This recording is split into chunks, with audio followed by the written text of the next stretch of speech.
It's not something whispered about in certain circles. It's not something that comes in a plain-looking jewel case. It's not by a nameless, untraceable developer. And it's certainly not supernatural. The game in question is indeed called The Theater, R before E, and was developed by a company called Salida Software. I'm fairly certain it's an English company despite the Spanish name. As far as I know, all they made was learning software. I have a math suite from them somewhere around here. So The Theater was probably meant to be some sort of edutainment game. The game was obviously never finished, probably from a lack of funding or the whole company going under. The description in the story is actually pretty accurate. It's in a first-person perspective with flat sprites in a 3D-ish environment, and glitchy as hell. The ticket taker has an egg-shaped body, and one of his hands is huge and misshapen. I think to look like he's reaching toward you for your ticket. The description of the swirly head man is also accurate, just a glitched version of the ticket taker, but I saw a few people saying that he looks like Gygus. That's not the case. The features of his face are just swirled, and are red because his lips are gigantic. I have absolutely no idea why this happens, because while there are a few character sprites in the game's resources, that isn't one of them. Oh, and just to clarify, this sprite is a bit creepy. That's all. It's not terrifying. It's never filled me with a sense of dread. It's just a bit creepy. The game plays pretty much exactly as stated in the story. So accurately, in fact, that I think the author just downloaded it somewhere and decided to make a scary story of his experiences. I'll admit that some things in it can be unsettling, but not OMG crap your pants scary. Like I said, the game is unfinished and very glitchy.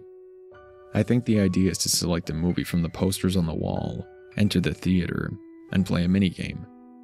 The minigames are glitchy and missing resources to the point of being almost unplayable, but there doesn't seem to be a time limit on any of them, so you just have to plow through them until you've done something right enough times to be dumped into the lobby.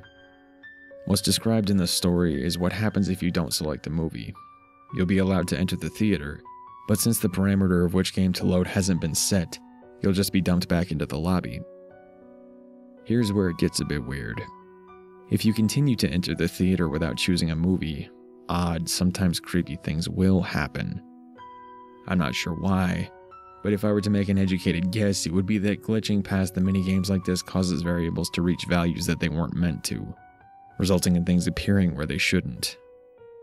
Or, the game is just glitched to hell and back.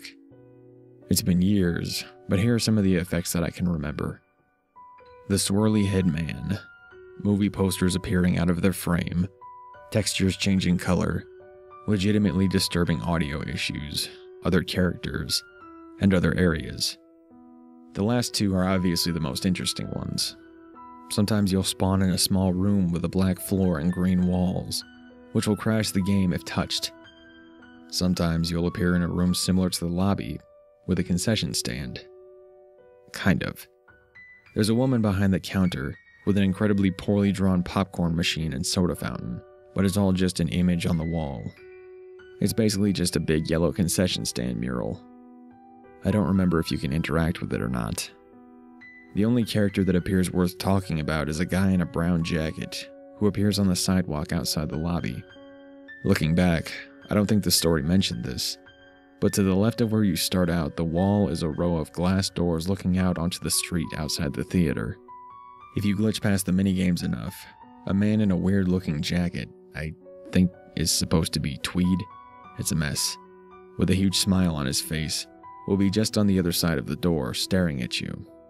I mean, a huge smile, like Freaky Fred or a Spark Brushel. Google image search that if you want. Actually, since he has the same body shape as the ticket taker, he looks a bit like the mayor from The Nightmare Before Christmas. His smile isn't creepy though, it's just broad. What is creepy are his eyes. While the ticket taker, ashtray, and other sprites will always face you, The smiling guy is anchored in place like one of the walls. His eyes, however, are always staring right at you. Just thinking about that gives me the chills.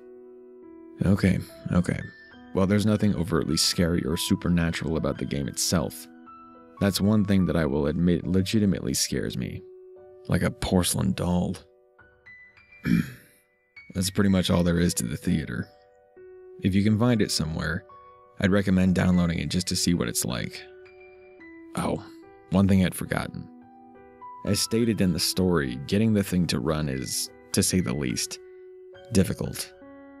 I think someone got a hold of all the code and resources and just compiled it and added their own installer or something. Again, there's nothing paranormal about the installation. It just doesn't work well.